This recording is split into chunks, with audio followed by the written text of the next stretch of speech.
Berenstain Bears' new neighbors.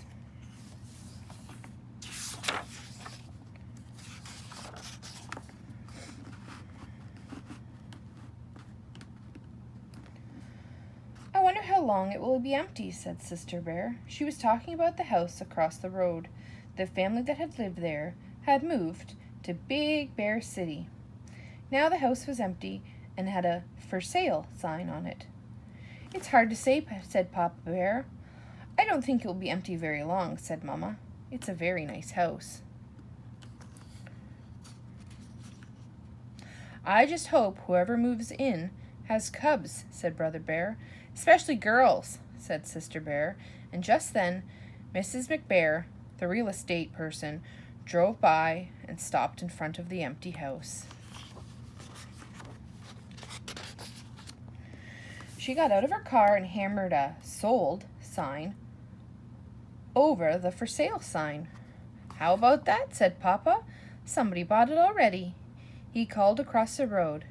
Say, Mrs. McBear, who will be moving in there? Hi, Bear family, she said. Can't talk right now, too busy. Then she got into the car, waved, and drove away. Said Papa. That's not like Mrs. McBear. She usually has plenty to say. Maybe she doesn't know who'll be moving in, suggested Mama. Of course she knows, said Papa. Whoever it is, she sold them the house, didn't she? I suppose, said Mama. But I don't know what difference it makes. It makes a lot of difference, said Papa. It's important who your neighbors are. I just hope whoever moves in has cubs, said Brother. Especially girls, said Sister. Over the next few days, the Bears went about their business. Papa worked in his wood shop. Mama had a lot of tulip bulbs she wanted to put in. Brother and Sister went to school in the morning and came home in the afternoon. Once in a while, they wondered what their new neighbors would be like. Would they be young or old? Would they be friendly, or would they keep to themselves?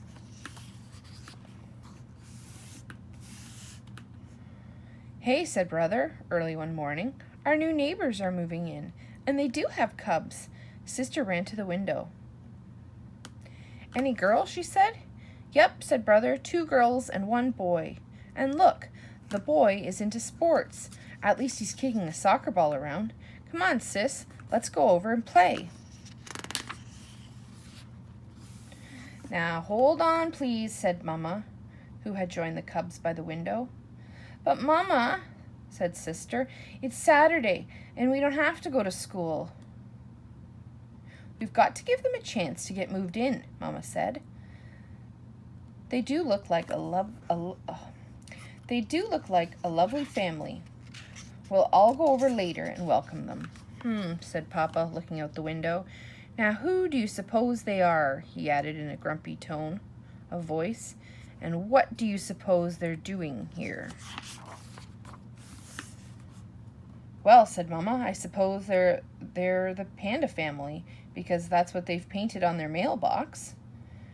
As for what they're doing, I suppose they're doing the same thing we're doing, living here. What's the matter, Papa? Asked Sister. Don't you like them? That's not it, he said.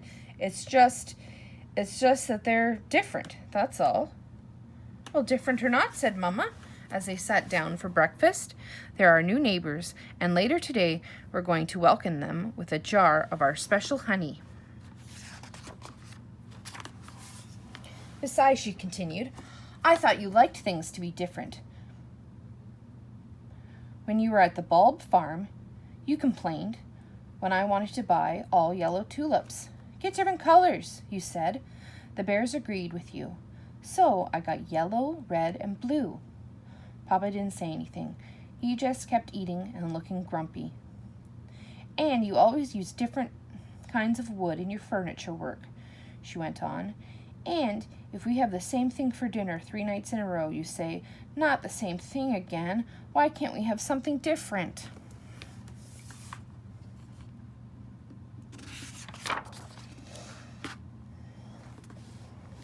That's different, grumped Papa as he left the breakfast table.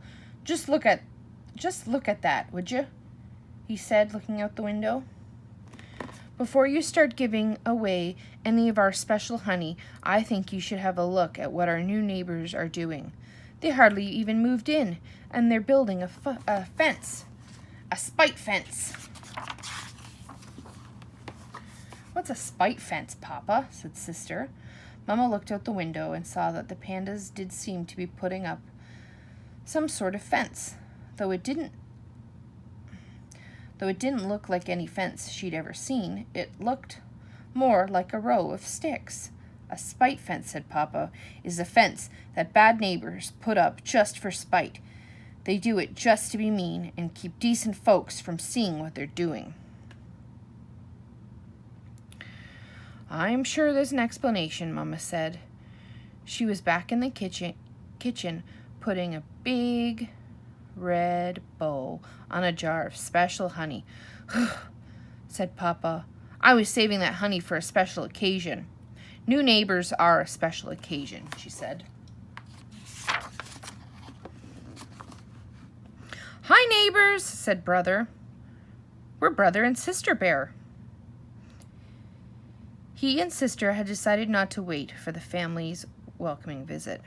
We live in that big tree house across the road. I'm Peter Panda, said the new cub. These are my sisters, Pam and Patty. The new cubs were very friendly, and pretty soon, one and all were busy talking about the things cubs talked about.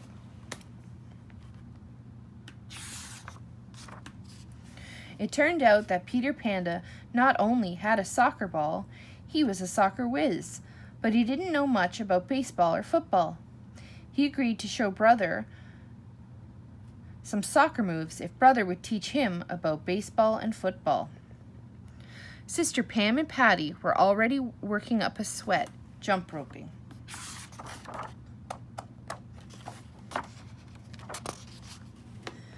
And it turned out that spite fence wasn't a fence. It was a row of bamboo. It's our favorite food, explained Peter. Mama is a great bamboo cook. She must have 50 recipes. Our favorite food is honey, said Brother. We're going to bring you a jar of it later. That afternoon, the whole bear family came over to welcome their new neighbors with a jar of special honey. The bears and the pandas had a very pleasant visit. Even Papa had a good time. He found Mr. Panda, who had traveled all over the world, to be a very interesting fellow, and he especially enjoyed the chilled bamboo juice that Mr. Panda served.